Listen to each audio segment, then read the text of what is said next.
Buenos días, mis queridos amigos. Hoy es día 20 de junio de 2020.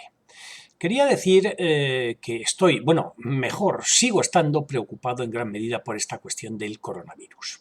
Llevo mucho tiempo intentando entender y encontrar alguna razón que justifique el silencio informativo de nuestras autoridades sanitarias respecto a los datos reales de mortalidad imputable al COVID-19 y la pésima imagen nacional e internacional que ello lleva asociada y produce. Tengo que recordar aquí que aproximadamente ayer, si no recuerdo mal, se han publicado oficialmente los datos que apuntan a que en España ha habido una mortalidad de 28.000 casos, pero que han sido previamente confirmados por analíticas tipo PCR o de otra naturaleza. Es decir, son 28.000 casos que verdaderamente tienen una constancia analítica de que se han debido a coronavirus. Sin embargo, todo el mundo sabe que probablemente estemos, debido a la opinión de los médicos que han tratado estos casos, ante un total probablemente superior a 50 y 50.000 casos o más, 50, 50.000, 60.000, no lo sabemos, pero de ese orden, desde luego. Pero a mí lo que me preocupa mucho más que nunca es que no se haya querido hacer jamás de verdad los estudios de seroprevalencia que nos habían prometido hacer. Oí después, a las semanas de que se anunciaron, oí decir en su día al epidemiólogo Simón que ello no se iba a hacer o no se iban a hacer públicos porque pudiera producir confusión en la ciudadanía. Pues bien, creo que lo que verdaderamente produce confusión, incertidumbre y desde luego absoluta desconfianza es que no se hagan saber de verdad estos datos o que no se hayan hecho y se haya difundido las conclusiones pertinentes. Mi verdadera opinión, que no es más que eso, una opinión, es que nunca se ha querido saber en España el número verdadero de contagiados que tenemos.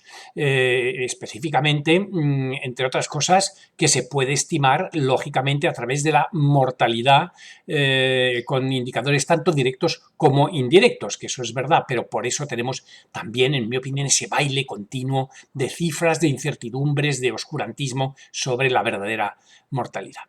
Si uno utiliza los datos más fiables de mortalidad de los diferentes estudios serios en el mundo, uno podría estimar con las horquillas pertinentes cuál es el caso de contagios reales en España, que sabemos que oficialmente ha sido cifrado recientemente en un 5%. No sabemos sobre qué test se han hecho, ni en qué poblaciones, ni nada, pero oficialmente se habla de un 5%. Pues bien, con estas horquillas de los estudios internacionales que se han hecho, aplicados al caso español con las lógicas cautelas, pudiéramos estar hablando de valores que fueran 4, 5, 6 o más veces el 5% del que estamos verdaderamente reconociendo a nivel oficial. Como botón de muestra de lo que estoy diciendo, cabe recordar, y de ello se habla bien poco, quizá por alguna razón que desconozco, que los estudios llevados a cabo en Torrejón de Ardoz, que se consideran los más extensos realizados a nivel mundial en una población determinada y que afectan aproximadamente a 100.000 personas, arrojan una cifra nada despreciable de contagios del 20% de la población. Y quizás sean incluso algunos más si se produjeran ciertos ajustes de tipo metodológico.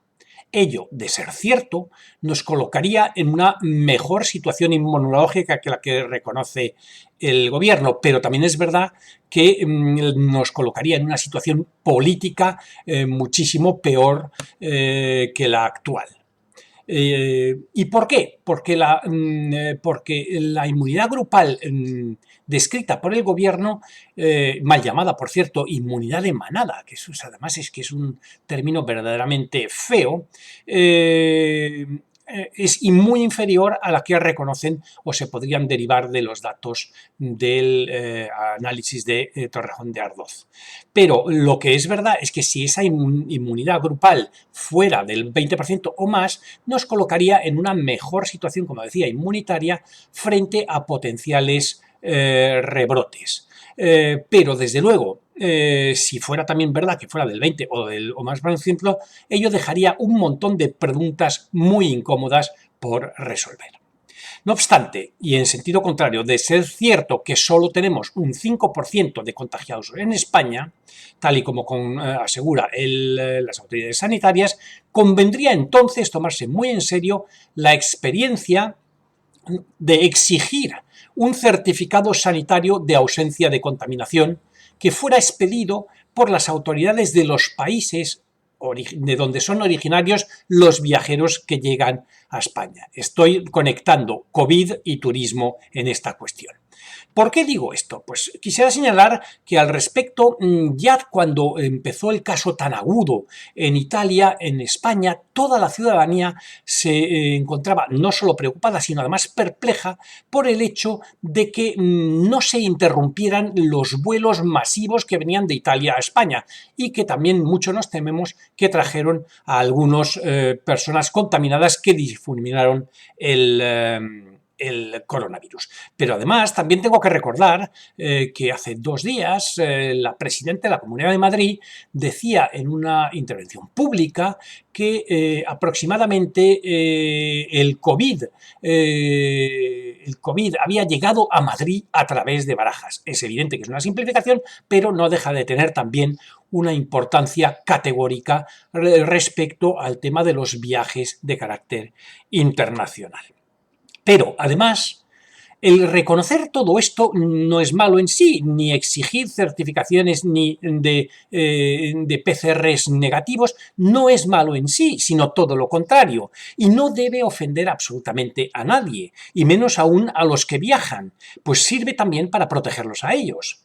Recordemos aquí que salvando las distancias, que son pocas intelectualmente, por ejemplo, la exigencia que muchos países del mundo imponen a viajeros que llegan que acrediten haber sido vacunados, por ejemplo, contra la fiebre amarilla. Esto es un caso típico de grandes cantidades de países en África que exigen ese tipo de certificado y no ofende a nadie, y todo lo contrario, da tranquilidad a los países receptores y también a los viajeros que viajan a estos países. Aprovecho para decir entonces, en relación con todo esto, que si quisiéramos, como bien continuamente andamos diciendo, cambiar nuestro modelo de turismo clásico hacia uno mejor, y eso ya es decir, puesto que el nuestro, dentro de lo que cabe, es francamente bueno, este pudiera ser un buen principio de introducción de seriedad en nuestros modelos de política turística y que sin duda ayudaría muy mucho a los planes promocionales de turismo en marcha desde ayer, por cierto, por parte del gobierno, y que esperan como agua de mayo los operadores del sector turístico en España. En mi opinión, eso sí garantizaría una buena imagen turística y, lo que es más importante, y de gestión de la crisis del COVID-19 en nuestro país. Y, desde luego, reduciría o evitaría mayores potenciales mortalidades ante futuros eventuales rebrotes también. También daría mucho mayor confianza, como decíamos hace un rato, a nuestros conciudadanos y no debiera afectar en modo alguno al turismo. Pero lo que sí es verdad es que, de no hacerse eso y producirse un rebrote, este sin duda afectaría de forma absolutamente irreversible a nuestro turismo. Sería un pinchazo simplemente inaceptable. Por tanto, de no tomarse iniciativas de esta naturaleza, puede que volvamos a tener que enfrentarnos a la búsqueda de responsabilidades futuras de carácter político, administrativo, sanitario, etc. Y yo siempre me pregunto, ¿por qué no nos ponemos en manos de profesionales independientes en esta materia en lugar de profesionales que lógicamente están vinculados a la acción administrativa para la toma de decisiones de esta naturaleza tan grave? Y por ello, y termino recordando que no está mal recordar aquí que es mucho más bueno, positivo, rentable, verdaderamente prevenir que curar.